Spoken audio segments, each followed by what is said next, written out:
అందరికీ నమస్కారం. గురుతత్వం ప్రేక్షకులకు విజ్ఞప్తి. జీ తెలుగు ఓంకారం వీడియోస్ మరియు గురుతత్వం ఛానల్ వీడియోస్‌తో ఫేక్ యూట్యూబ్ ఛానల్స్ మరియు ఐడీలు క్రియేట్ చేసి మిమ్మల్ని గురూజీ పేరు చెప్పి మోసం చేస్తున్నారు. గురూజీ ఎప్పుడూ ఫోన్ కాల్స్‌లో జాతకం చెప్పరు. గురూజీని నేరుగా కలవాలి అనుకుంటే బెంగుళూరులో ఉన్న ఆయన కార్యాలయానికి వెళ్ళగలరు. మీకు ఆ వివరాలు జీ తెలుగు ఓంకారం కార్యక్రమంలో చూపించబడుతుంది. అదేవిధంగా గురుతత్వం వీడియోస్‌లో బెంగుళూరు ఆఫీస్ ఫోన్ నంబర్లు ఇవ్వడం జరుగుతుంది. ఇటువంటి మోసాలు జరిగినప్పుడు గురూజీకి కానీ, గురుతత్వం ఛానల్‌కి కానీ, జీ తెలుగు కార్యక్రమానికి కానీ ఎలాంటి సంబంధం లేదు అని గుర్తించగలరు. బ్రహ్మోస్మి శ్రీ గురుభ్యో నమ హరి ఓం గురు బ్రహ్మ గురు విష్ణు గురు దేవో మహేశ్వర గురు సాక్షాత్ పరబ్రహ్మ తస్మై శ్రీ గురువే నమ గురువే సర్వలోకానాం విషజే భవరోగిణాం నిధయే సర్వ విద్యానాం దక్షిణామూర్తయే నమ ఆదిశేషాయ నమస్తుభ్యం అనంతఫలదాయకం నమోస్తు పద్మనాభాయ నాఘానాం పతయే నమః సర్వేభ్యో మహాజనభ్యో మాతృపితృదేవతభ్యో ఆచార్య దేవతభ్యో నమో నమః హరి ఓం. విశ్వావసో నామ సంవత్సర ఉత్తరాయణ గ్రీష్మరతో జ్యేష్ఠమాస కృష్ణపక్ష ద్వితీయ. ఈరోజు శుక్రవారం, పూర్వాషాఢ నక్షత్రం. ఈరోజు విశేషమైన రోజు. ఈరోజు ద్వితీయ, లక్ష్మీదేవి అధిపతి. శుక్రవారం, ఇక శుక్రుడు లక్ష్మీదేవి అధిపతి. మరియు ఈరోజు నక్షత్ర దేవత అంటే గ్రహం కూడా శుక్రుడే. శుక్రతత్వం అంటే సాక్షాత్ లక్ష్మీదేవి తత్వము, స్త్రీ తత్వము. ఈ ప్రకృతిలో లక్ష్మీదేవి అనుగ్రహం అన్నిటిపైన ఉంటుంది. ప్రకృతిని పోల్చేది కూడా లక్ష్మీదేవికే. ఈ ప్రకృతియే మహాలక్ష్మి స్వరూపం అంటూ ఉంటారు. అయితే ఆ లక్ష్మి అనుగ్రహం మనకు పొందాలి అంటే ఆ లక్ష్మీదేవి ధ్యానం కూడా మనం చేయాలి. ఈరోజు ఎవరైతే లక్ష్మీదేవి ధ్యానం చేస్తారో, ఎవరైతే కనకదారు స్తోత్రం పారాయణం చేస్తారో వాళ్ళకి ఈరోజు చాలా అద్భుతం జరుగుతుంది. ఈరోజు మీకు చాలా విశేషమైన ఒక పూజా విధానాన్ని తెలియజేస్తాను. అయితే ముందుగా ఈరోజు మీకు అందరికీ కూడా మంత్రబలంలో లక్ష్మీదేవి ధ్యానంతో ప్రారంభిద్దాం. ఓం శ్రీం శ్రీం లక్ష్మీయే నమః. అందరూ ఈరోజు ఓం శ్రీం శ్రీం శ్రీం లక్ష్మీయే నమః అని ప్రార్థించండి. ఇది ఇచ్ఛాశక్తి, క్రియాశక్తి, జ్ఞానశక్తి.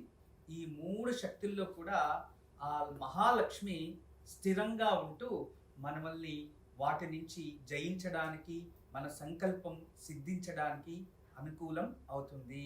ఈరోజు ఎవరైతే లక్ష్మీ ధ్యానం చేస్తారో వాళ్ళకి ఎటువంటి దారిద్రం ఉన్నా, అంటే ఇచ్ఛాశక్తిలో, క్రియాశక్తిలో, జ్ఞానశక్తిలో ఏ దాంట్లో వాళ్ళకి చంచలత్వం ఉన్నా కూడా వాటిని తొలగించి స్థిరత్వాన్ని అందిస్తుంది. అందువలన అందరూ చిన్నపిల్లల నుంచి పెద్దవారి వరకు అందరూ ఈ నామాన్ని జపించి సాక్షాత్ మహాలక్ష్మి అనుగ్రహం పొందండి. మన జన్మజాతకంలో శుక్రగ్రహం ఏదైనా దోషకర్తుడు అయ్యుంటే తర్వాత పూర్వ పుణ్యస్థానము అని ఒకటి ఉంటుంది. ఆ పూర్వ పుణ్యస్థానము అంటే పంచమ స్థానం. అక్కడ పాపగ్రహాలు కానీ ఏదో పూర్వ పుణ్యస్థానాధిపతి నీచ స్థానంలో ఉండి శుక్రుడు బాగాలేదు, కుజుడు బాగాలేదు అన్నప్పుడు వెనుక జన్మ నుంచి స్త్రీ శాపాన్ని వీళ్ళు మోసుకొని వచ్చింటారు. అంటే అక్కడి నుంచి తీసుకొని వచ్చింటారు. వెనుక జన్మలో ఏదో ఒక పాపము జరిగింది అని అర్థం. ఆ కర్మ వల్ల ఈ జన్మలో వాళ్ళకి స్త్రీ సుఖం అనేది ఉండదు. స్త్రీ సుఖం అంటే ఏంటి అంటే అమ్మ నుంచి విడిపోతారు, అంటే సాక్షాత్ తల్లి నుంచే దూషితులు అవుతారు, పుత్రులు కానీ పుత్రికలు కానీ. తదుపరి సోదరీమణి అంటే మన తోడు పుట్టిన వాళ్ళు ఉంటే వాళ్ళ నుంచి కూడా మనకి వైరత్వం రావడం, లేదు అంటే వాళ్ళ నుంచి అపవాదాలు రావడం, వాళ్ళ నుంచి మానసికంగా క్షోభ అనుభవించడం జరుగుతుంది. తదుపరి వివాహమైన తర్వాత కూడా స్వంత భార్య నుంచి కూడా నిందితుడవుతాడు, లేదా సుఖం లేకుండా అయిపోతుంది. అంటే ఇటువంటి దోషం జాతకంలో ఉన్నప్పుడు ఖచ్చితంగా స్త్రీ నుంచి ఎల్లప్పుడూ శోకిస్తూనే ఉంటాడు ఏదో విధానంగా. ఇటువంటి నక్షత్రము తిథి కలిసినప్పుడు మనము ఏదైనా ఇటువంటి చిన్న చిన్న పరిష్కారాలు చేయడం వల్ల ఎంతో పెద్ద పుణ్యఫలం మనకి ప్రాప్తిస్తుంది. అందుకే ఈరోజు మీకు అందరికీ కూడా ఒక అద్భుతమైన మంత్రాన్ని తెలియచేస్తాను. ఆ మంత్రము కొన్ని పుస్తకాల్లో దొరుకుతాయి, లేదంటే మీరు ఏదైనా ఒక ఆన్లైన్లో కావచ్చు, ఇటువంటి చోట్ల కొన్ని పుస్తకాల్లో ఉంటాయి ఆ శ్లోకాలు. కొన్ని రహస్యంగానే ఉంచేశారు కొన్ని పుస్తకాలు. ఎందుకంటే అన్ని కూడా కొన్ని ఉపనిషత్తులు కావచ్చు, కొన్ని గ్రంథాలు కావచ్చు, కొన్ని తాంత్రిక పుస్తకాలు అవి మన తెలుగు లాంగ్వేజ్కి రాలేదు. పూర్వంలోనే సాంస్క్రిట్లోనే అలాగే ఉండిపోయాయి. కొన్ని హిందీకి కన్వర్ట్ అయ్యాయి, కొన్ని నేపాల్ భాషకి కన్వర్ట్ అయ్యాయి, కానీ మన తెలుగు భాషకి కన్వర్ట్ చేయలేకపోయారు కొన్ని గ్రంథాలు. అయితే ఇంకొన్ని గ్రంథాలు చాలా చక్కగా చేసిన గ్రంథాలు కూడా ఉన్నాయి. అలా కొన్ని గ్రంథాల్లో పాతక నాశిని స్తోత్రము అని ఉంటుంది. గుర్తుపెట్టుకోండి, పాతక నాశిని స్తోత్రం అని చాలా శక్తియుతమైనది. బ్రహ్మ పాతక నాశిని, పాతక నాశిని స్తోత్రము ఇది సాక్షాత్ బ్రహ్మదేవుడే ఉపదేశించారు అని. అటువంటి పాతక నాశిని స్తోత్రాన్ని ఈరోజు రాహుకాలంలో 10:30 నుంచి 12 సమయంలో మహాలక్ష్మి విగ్రహం ముందు, ఇంట్లో విగ్రహం ఉంటుంది కదా, ఫోటో ఉంటుంది కదా, వాళ్ళ ముందు 2 నెయ్యి దీపాలు వెలిగించి యథాశక్తి పూజించి మన ఇంట్లో ఏది నైవేద్యం ఉంటుందో నైవేద్యం చేసి ఈ ఒక పాతక నాశిని స్తోత్రంని, పాతక నాశిని స్తోత్రాన్ని పారాయణం చేయాలి. అది చేసిన తదుపరి దగ్గరలో ఎక్కడైనా గోమాత ఉంటే గోమాతకు వెళ్ళి మీ చేతుల నుండి ఏదైనా తినబెట్టండి. అది కాలేదు అన్నప్పుడు గోవుకి ప్రదక్షిణ చేయండి. అది కాలేదు అన్నప్పుడు ఇంట్లోనే గోమాత విగ్రహం ఉంటే పూజించి కామధేనువై నమః అంటూ స్తుతి చేసి గోసూక్తం అనేది ఉంది, అది పారాయణం చేసుకోవచ్చు. అది దొరకనప్పుడు గో పంచకము అని కూడా ఉంటుంది, గో అష్టకము అని కూడా ఉంటుంది. దాన్ని చదువుకున్నా కూడా అదే ప్రతిఫలమే మనకి ప్రాప్తిస్తుంది. ఈ రోజు ఉదయం 10:30 నుంచి 12 మధ్యలో ఆచరించాలి. లేదు అంటే సాయంత్రం లోపు దగ్గరలో ఎక్కడైనా లక్ష్మీదేవి దేవాలయానికి వెళ్ళి 2 నెయ్యి దీపాలు వెలిగించి వస్తే ఖచ్చితంగా మీ జన్మజాతకంలో స్త్రీలకి కావచ్చు, పురుషులకి కావచ్చు, ఇటువంటి శుక్ర శాపము అంటే స్త్రీ శాపం ఉంటే కనీసం ఆ శాపం ఎంత పరిణామంలో ఉన్నా కూడా కాస్తైనా తగ్గుతుంది. గుర్తుపెట్టుకోండి, మన జీవితంలో దోషాలు ఎంతో మందికి ఉంటాయి. ఒక్కొక్కరికి ఒక్కొక్క రకమైన దోషాలు ఉంటాయి. దోషం లేని వారు ఎవ్వరూ ఉండరు. అయితే ఏ దోషం లేదు, వీళ్ళ జాతకం చాలా బాగుంది, అన్ని సుఖాలు, అన్ని సంపదలు, అన్ని రకాల ఉన్నాయి అంటే ఇక వాళ్ళకి ఆయుష్ అయితే ఉండదు. ఆలోచించండి. అంటే ఏ జాతకంలో అయినా ఏదో ఒక సంకటం ఉంటేనే దాన్ని అనుభవించడానికి, ఆ కర్మని తగ్గించుకోవడానికి ఖచ్చితంగా అతని ఆయుష్ పూర్ణంగా ఉంటుంది. అన్నీ అతనికి ఉన్నాయి అంటే ఖచ్చితంగా అతనికి పూర్ణ ఆయుష్, అది స్త్రీలు కావచ్చు, పురుషులు కావచ్చు, ఉండదు. ఎందుకు అంటే అన్నీ ఇచ్చేసిన తర్వాత, అన్ని జాతకంలో ఉన్న తర్వాత ఇక్కడ మనకు పని ఏముంది చెప్పండి? ఏం లేదు. అనుభవించడానికి అంటే అనుభవించే మనస్థితి కూడా వాళ్ళకు ఉండదు. అన్నిటినీ జయించేశారు, ఇంక వాళ్ళకి మోక్షమే. అందుకే అన్నీ వచ్చేస్తాయి. ఏదో వెనుక జన్మ కర్మఫలం ఉంటే దాన్ని అనుభవించడానికన్నా ఆయుష్ అనేది ఉంటుంది. అందువలన ఖచ్చితంగా ఈ బ్రహ్మ పాతక అంటే ఈ పాతక నాశిని స్తోత్రాన్ని పారాయణ చేస్తే ఇటువంటి దోషాలుంటే తగ్గుతూ ఉంటాయి. జన్మజాతకంలో ఏదైనా దోషాలుంటే వాటిని మంత్రబలము, చూడండి మనకి శాస్త్రంలో, వేదంలో, భగవద్గీతలో కూడా కొన్ని చోట్ల ప్రస్తావన వస్తుంది. ఇది అంటే భగవంతుడు మంత్రాధీనం, మంత్రాలు బ్రాహ్మణాధీనం అని. అంటే ఎవరైతే మనసు నిష్కల్మషంగా, పరిశుభ్రంతో, నలుగురికి ఉపయోగం అవ్వాలి అంటూ సదాచారుడై ఎప్పుడు కూడా ఇతరులకి మంచిదాన్ని బోధిస్తూ అసూయ లేకుండా ఎవరైతే భగవంతుని ఆరాధిస్తూ అర్చిస్తూ నిత్యము తన అనుష్ఠానాన్ని ముందుకి తీసుకెళ్తూ ఉంటారో అతనిలో బ్రహ్మడు ఉంటాడు అని. అది ఏ కులమైనా గుర్తుపెట్టుకోండి, ఎవరైనా ఏ ధర్మంలో అయినా ఎవరైనా కూడా నీలో నువ్వు బ్రహ్మజ్ఞానం ఉంది అంటే బ్రాహ్మణ సమానము. అదే నువ్వు బ్రాహ్మణులో పుట్టి నువ్వు బిజినెస్ ఆలోచిస్తున్నావు, బిజినెస్ చేస్తున్నావు అంటే శైవ గుణము, వైశ్య గుణము అని అర్థం. అంటే ఏ కులమైనా, ఏ గోత్రమైనా, ఎక్కడైనా కూడా అంటే ఇక్కడ వృత్తిని, మనస్థితిని మాత్రమే ఇక్కడ మనకి ధర్మాన్ని సూచిస్తుంది. అంటే బ్రాహ్మణత్వం కలిగిన బ్రహ్మత్వం కలిగిన వారు బ్రాహ్మణులు అని ఎవరైనా. అలా ఈ ఒక విధానంలో ఉంటూ ఇతరులకి బోధిస్తూ ఉంటే వాళ్ళే బ్రహ్మజ్ఞాని అంటూ ఉంటాం. అలా మన జీవితంలో కూడా అందరికీ జ్ఞానం ఉంటుంది, కానీ ఎప్పుడు ఎలా ఉపయోగం చేసుకోవాలో తెలియకుండా ఇక్కడ మన కర్మని అనుభవిస్తూ మనకే కష్టాలు ఉన్నాయి అనుకొని చాలా బాధపడుతూ ఉంటారు. ఇక ఈరోజు మంచి మాట అంటే గుర్తుపెట్టుకోండి, జీవితంలో మీ మనసుని మీరు గెలిచిన వారే విజయవంతులు. మీ మనసుని మీరు గెలిచితే ఖచ్చితంగా మీరు అనుకోంది సాధిస్తారు. చాలామంది మీ మనసుని మీరు గెలవకపోతే ఎలా ఉంటుంది అంటే దానికి చిన్న ఒక ఉదాహరణ కథ తెలియచేస్తా వినండి. ఒక చిన్న బాలుడు, ఆ బాలుడు అతను అనుకోకుండా పడిపోయి గాయం అవుతుంది. గాయం అయితే టించర్ రాస్తారు అని తెలుసు. డాక్టర్ దగ్గరికి వెళ్తారు. టించర్ రాస్తే ఏమవుతుంది? మంట అవుతుంది, బాధ అవుతుంది కదా. డాక్టర్ ముందు కూర్చుంటాడు. కూర్చోగానే డాక్టర్ ఇలా చేయి పట్టుకుంటే గాయం టించర్ రాయాలని చేయి పట్టుకుంటాడు. ఇంకా టించర్ బాటిల్ తీసుకోలేదు, చేయి పట్టుకుంటాడు. అప్పుడు ఇది మంట అవుతుంది కదా డాక్టర్ అంటారు. అవునప్ప అంటారు. అయితే కళ్ళు మూసుకో నువ్వు అంటాడు. కళ్ళు మూసుకొని ఇంకా టించర్ రాయలేదు. అతను ఏం చేస్తాడు? దాన్ని క్లీన్ చేయాలి కదా. క్లీన్ చేయాలంటే కాటన్ తీసుకొని ముందుగా ఇలా తుడుస్తాడు. ఆ పెట్టెకు ముందే కాటన్ పెట్టె లోపలే జోరుగా అడిచేసి నప్పైపోయింది, అయ్యో నన్ను వదిలేయండి అంటాడు. తర్వాత డాక్టర్ అలాగే చూసుకోనుండి తర్వాత కళ్ళు తీయప్ప అంటాడు. కళ్ళు తీసిన తర్వాత నొప్పి ఇప్పుడు అంతా అయిపోయిందా అంటాడు. అయిపోయింది అంటే ఇంకా టించర్ బాటిల్ మూతే ఓపెన్ అయి ఉండదు.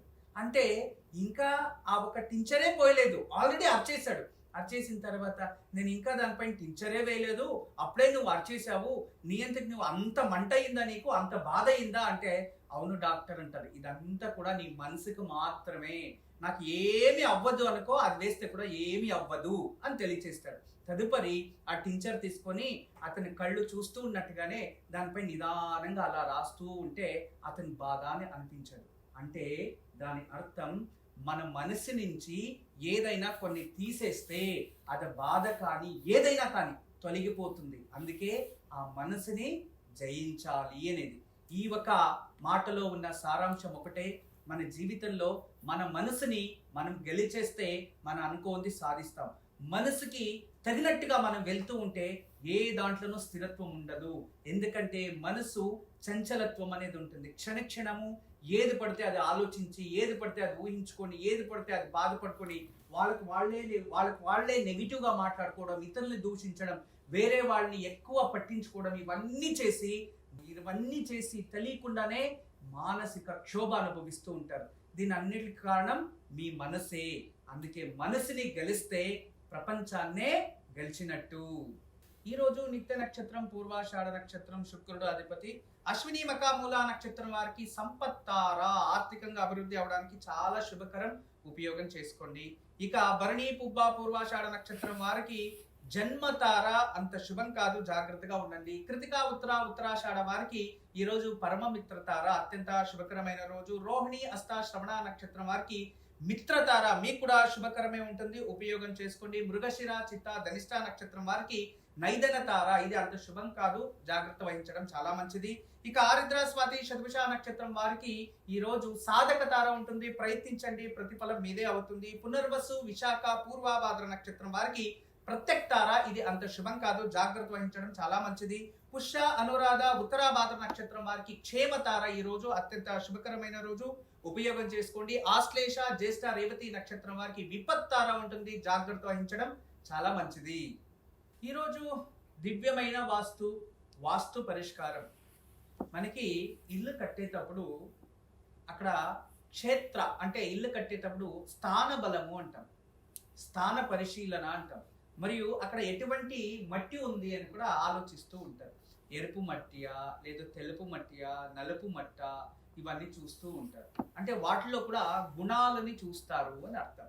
అయితే ఎవరికి ఎటువంటి ఒక బునాది అంటే బునాది తీసేటప్పుడు ఆ భూమి కింద ఎటువంటి రంగు మట్టి ఉంటుంది అనే దాన్ని కూడా ఈ ఒక జ్యోతిష శాస్త్రంలో రాశి తత్వంలో విభజించారు.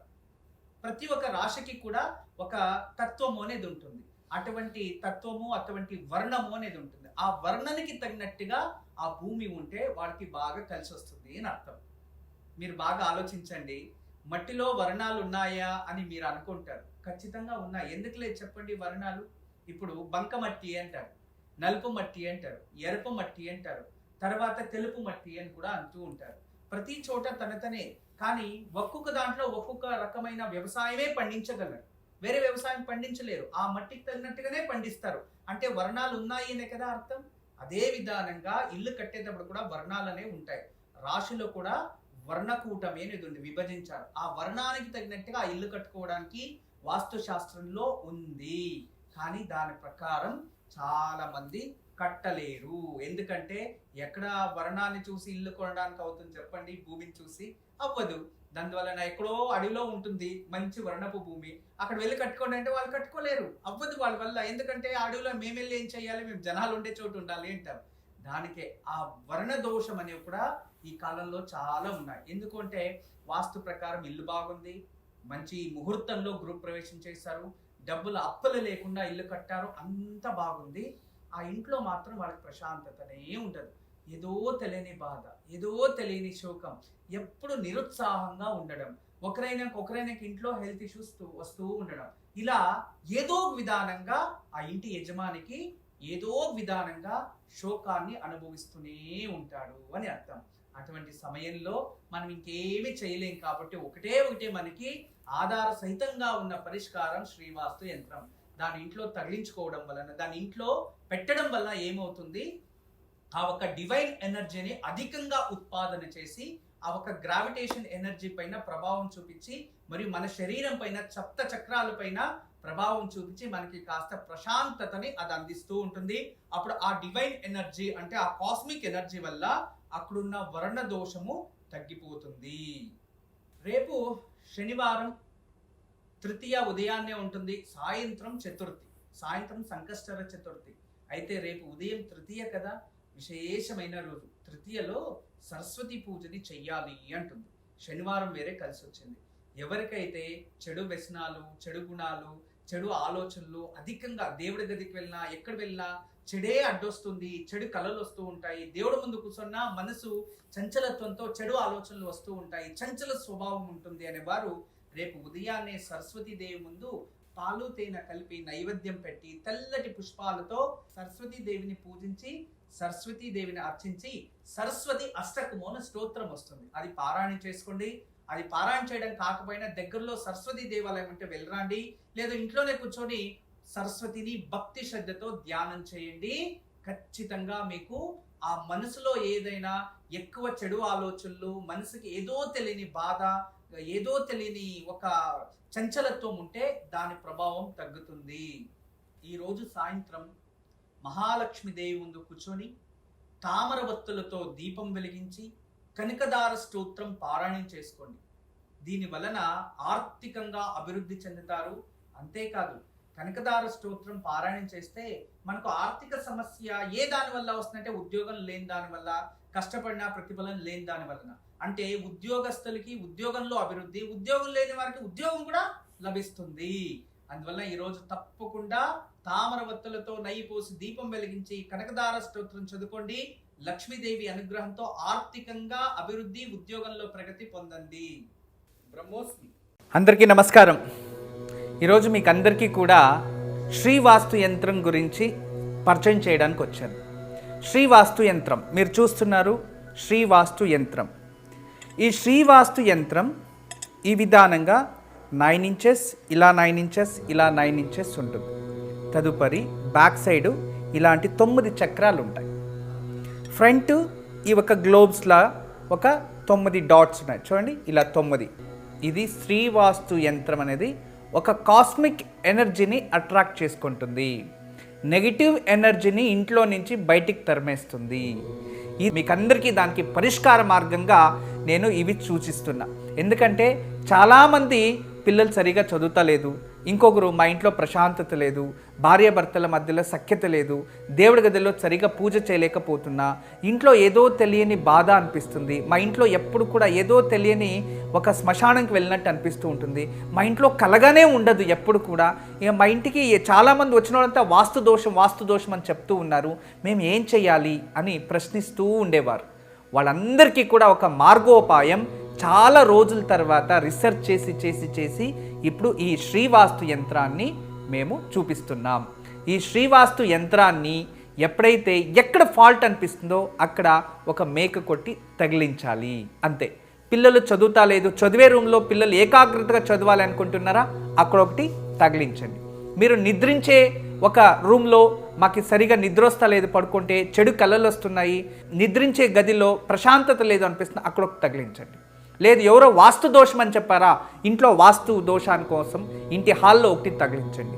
లేదా పూజ గదిలో ఏదో ప్రశాంతత లేదు, సరిగ్గా ఏకాగ్రత లేదు, మెడిటేషన్ చేయలేకపోతున్నా అంటే పూజ గదిలో ఒక మేక కొట్టి అక్కడ ఒకటి తగిలించండి. ఎక్కడైతే ఇంట్లో వాస్తు దోషం ఉంది అని ఎవరైనా చెప్తారో ఆ ప్రదేశంలో ఆ ప్లేస్లో జస్ట్ ఒక మేకు కొట్టి దాన్ని తగిలించండి, ఆ వాస్తు దోషం అక్కడి నుంచి వెళ్ళిపోతుంది. చాలా అద్భుతము, చాలా విశేషమైన శ్రీవాస్తు యంత్రం మీ వరకు తయారు చేయించాము. దీన్ని ఉపయోగించండి, దీన్ని లాభం పొందండి. నమస్కారం. వాస్తు యంత్రం సంప్రదించవలసిన నెంబర్లు 8844452334 040682766622.